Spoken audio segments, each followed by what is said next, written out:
So hello everyone, today we are going to discuss about the citric acid production. Citric acid जो है आपके जो citrus fruits होते हैं जैसे लेमन्स हैं, ऑरेंजेस हैं, उनके अंदर पाया जाता है।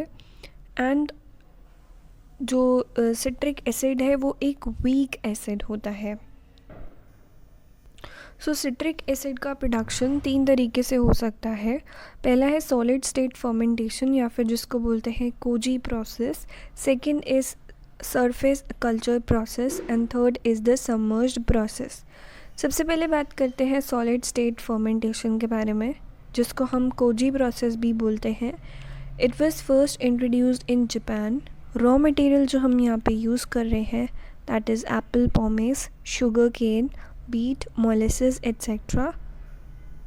सो जो फर्स्ट प्रोसेस है that is solid state fermentation.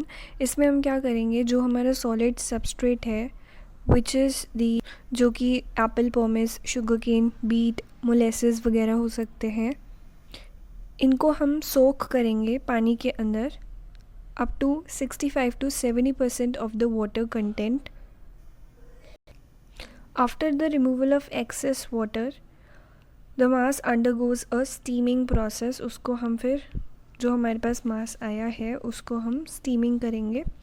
सो जो हमारा सॉलिड सबस्ट्रेट था उसको हमने पानी में सोक करा जब तक कि वो 65% वाटर कंटेंट उसके अंदर एब्जॉर्ब हो गया। उसके बाद जो एक्सेस वाटर होता है हम उसको रिमूव कर देते हैं एंड जो वो मास होता है उसको हम स्टीमिंग करते हैं।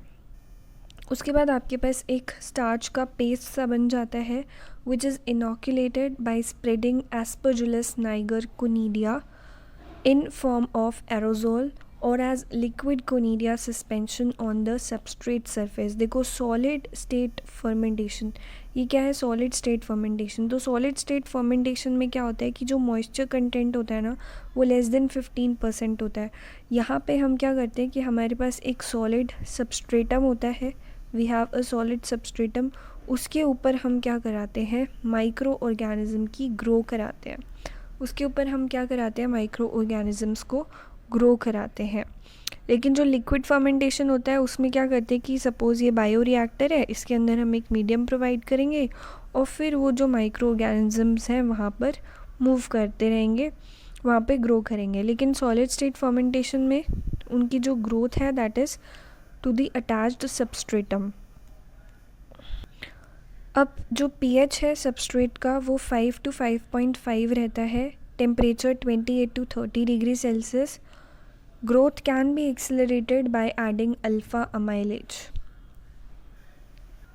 तो जो हमारा सबस्ट्रेट था, सपोज़ ये हमारा क्या था सबस्ट्रेट जो रेडी हुआ था, इसके ऊपर हमने क्या किया एस्परजिलस नाइगर के जो स्पोर्स थे, जो कोनिडिया स्पोर्स हैं, उनको डाल दिया फॉर द ग्रोथ। एंड ये जो ब्लैक वाला सबस्ट्रेट है इसका pH आपको रखना है 5 to 5.5। और जो सॉलिड स्टेट सरफेस प्रोसेस है that take place to 5 to 8 days इसको लग जाता है and at the end of which the entire is extracted with hot water. So ये जो आपने एस्परजिलस नाइगर डाला है, ये स्पोर्स जो डाले हैं, फिर इससे क्या होगा एस्परजिलस नाइगर ग्रो करेगा एंड क्या होगा फिर फर्मेंटेशन रिएक्शन होगी और जो सिट्रिक एसिड का फॉर्मेशन है वो हो जाएगा। Next is the surface fermentation process. इसमें जो मोलेसेस सबस्ट्रेट है 15 to 20% ऑफ सुक्रोज, और इसमें हम न्यूट्रिएंट्स भी ऐड करते हैं। उन मोलेसेस को हम एसिडिफाई करते हैं विद फॉस्फोरिक एसिड ताकि उनका जो pH है वो 6 to 6.5 तक पहुंच जाए। एंड फिर उसको हीट किया जाता है मोलेसेस को 110 डिग्री सेल्सियस पर फॉर 15 to 45 मिनट्स। उसके बाद में potassium hexacyanoferrate is added to this hot substrate to precipitate और कॉम्प्लेक्स ट्रेस मेटल्स, ताकि ट्रेस मेटल्स को हम क्या कर सके प्रेसिपिटेट कर सके। एंड ऑल्सो ये जो पोटेशियम हेक्सासाइनोफेरेट है it act as a metabolic inhibitor and restrict the growth and promoting the acid production. अब इनोक्यूलेशन आप दो तरीके से कर सकते हैं। या तो आप क्या करें, suspension of conidia added to the cool medium. Suspension यानी कि जो कोनिडिया स्पोर्स हैं उनको आप पानी में मिक्स करके उसका सस्पेंशन बना के और फिर उसको क्या करें, ऐड करें टू द कूल मीडियम। या फिर आप ड्राई कोनिडिया को मिक्स करें with sterile air and then spread as aerosol over the trays. जो टेम्परेचर है वो हम 30 डिग्री सेल्सियस रखेंगे, that is kept constant during the fermentation. Within 24 hours after inoculation आपको जर्मिनेशन दिखेगा, जो स्पोर्स हैं वो जर्मिनेट करना शुरू कर देंगे, forming a 2 to 3 centimeter cover blanket of mycelium floating over the surface of the substrate. And as a result of the uptake of ammonium ions, जो pH है substrate का वो क्या हो जाता है, 2 तक आ जाता है। सो जो fully developed mycelium है वो आपको तैरते हुए नज़र आएंगे as a thick white layer on the nutrient solution. So suppose ये हमारा क्या था, न्यूट्रिएंट सॉल्यूशन था। इसके ऊपर आपको थिक वाइट लेयर दिखेगी माइसीलियम की। इस तरीके से माइसीलियम की आपको क्या दिखेगी, थिक लेयर दिखेगी। The fermentation process stops after 8 to 14 days and उसके बाद में आप क्या कर लोगे, रिकवरी कर दोगे of the mycelium to extract the citric acid. अब लास्ट जो हमारा मेथड है that is submerged fermentation. Submerged fermentation में हम क्या करते हैं, जो बीट मोलेसिस सबस्ट्रेट है जिसके अंदर 12 to 15% रिड्यूसिंग शुगर कंटेंट होता है, nutritive salts such as ammonium nitrate और potassium dihydrogen phosphate are added to the fermenter. PH जो है सबस्ट्रेट का that is maintain at 5.5 to 5.9। अब दो स्टेजेस में आप ये कर सकते हो प्रोसेस को। या तो आप हाइड्रोफिलिक स्पोर्स सस्पेंशन यूज़ कर सकते हो या फिर जर्मिनेटेड कोनिडिया स्पोर्स यूज़ कर सकते हो। The development of hyphae and aggregation generally requires 9 to 25 hours at temperature of 32 degrees Celsius. Further, mycelia aggregation and spherical pellets, the productive form can be detected after 24 hours of incubation.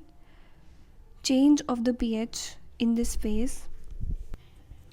So change of the pH is from 5.5 to 3.5 and for best molasses substrate, beet molasses substrate के लिए and for the sucrose substrate it is 2.2. Further fermentation lasts up to 6 to 8 days and later citric acid is purified from the mycelium. अभी तक जो आपके पास citric acid आया था वो impure form में था। अब हम उसका प्यूरिफिकेशन करेंगे, रिकवरी करेंगे ताकि हमें जो सिट्रिक एसिड है वो प्योर फॉर्म में मिल जाए। Recovery of the citric acid from the liquid fermentation is generally done by 3 procedure: precipitation, extraction, adsorption and absorption. Separation of citric acid from the liquid हम कैसे करेंगे? स्टेप 1 क्या होता है, जो कैल्शियम हाइड्रोक्साइड है that is added to obtain the calcium citrate tetrahydrate. तो जो आपका फर्मेंटेशन ब्रॉथ है उसके अंदर हम क्या करेंगे, कैल्शियम हाइड्रोक्साइड डालेंगे। जो आपका फर्मेंटेशन ब्रॉथ था उसके अंदर हमने कैल्शियम हाइड्रोक्साइड डाला जिससे कि हमें कैल्शियम सिट्रेट टेट्राहाइड्रेट मिला। उसके बाद हमने प्रेसिपिटेट की वॉशिंग करी and then dissolve it with dilute sulphuric acid. फिर हमको क्या करना है, उसका डिज़ोल्यूशन करना है जिसके लिए हमें सल्फ्यूरिक एसिड को ऐड करना है which will yield you the citric acid and calcium sulphate precipitate. उसके बाद में हम क्या करेंगे, bleach and crystallisation for the anhydrous or monohydrate citric acid you will get. The recovery process, in the recovery process the fermentation broth undergoes firstly the filtration, then precipitation, then dissolution, then purification, which can be done by the ion exchange, columns, then crystallization, and then sieving. And after sieving you will get the citric acid products. सो अगर हम overall overview देखें कि किस तरीके से citric acid production हो रहा है, सबसे पहले हमने क्या किया, जो एस्पेजिलस नाइगर है उसको हमने सेलेक्ट करा, उसको हमने एक्सट्रैक्ट करा, जो भी आपका स्ट्रेन सिलेक्शन हमने करा, एंड उसके बाद हमने माइक्रो ऑर्गेनिज्म को इनोक्यूलेट करा फर्मेंटर के अंदर. उस फर्मेंटर के अंदर हमने न्यूट्रिएंट मीडियम ऐड करा, उसको प्रॉपर कंडीशंस प्रोवाइड करी. न्यूट्रिएंट मीडियम में water, carbohydrate, oil, fat, growth factors, buffer, oxygen. फिर हमने एरेशन मीन्स ऑक्सीजन सप्लाई दिया उस न्यूट्रिएंट मीडियम के अंदर, और फर्मेंटर के अंदर टेम्परेचर हमने मेंटेन करके रखा 27 to 33 degree Celsius for 5 to 14 days. उसके बाद आप देखेंगे कि जो एस्पेजिलस नाइगर है उसकी ग्रोथ होएगी, उसकी जो नंबर है वो इंक्रीज़ होगा, it will grow rapidly, and उसके बाद में citric acid will be produced, जो कि अभी इम्प्योर फॉर्म में है, पूरी तरीके से प्योर फॉर्म में नहीं है. उसके बाद में हम फिल्ट्रेशन और प्यूरिफिकेशन करते हैं, जिसके बाद हमें सिट्रिक एसिड जो है प्योर फॉर्म के अंदर मिलता है. सिट्रिक एसिड को हम कहाँ कहाँ पे यूज़ करते हैं? जैम्स, जेलीज, कैंडीज़ बनाने के लिए. In certain foods, citric acid is used as artificial flavoring agent. Beverage industries के लिए यूज़ होता है. Then hospitals के अंदर यूज़ होता है as an effervescent agent at the time of blood transfusion. फिर cosmetic industries में भी यूज़ हो सकता है. So that's all for today. If you like the video, do share it with your friends and subscribe to the channel for more updates. Thank you and have a wonderful day.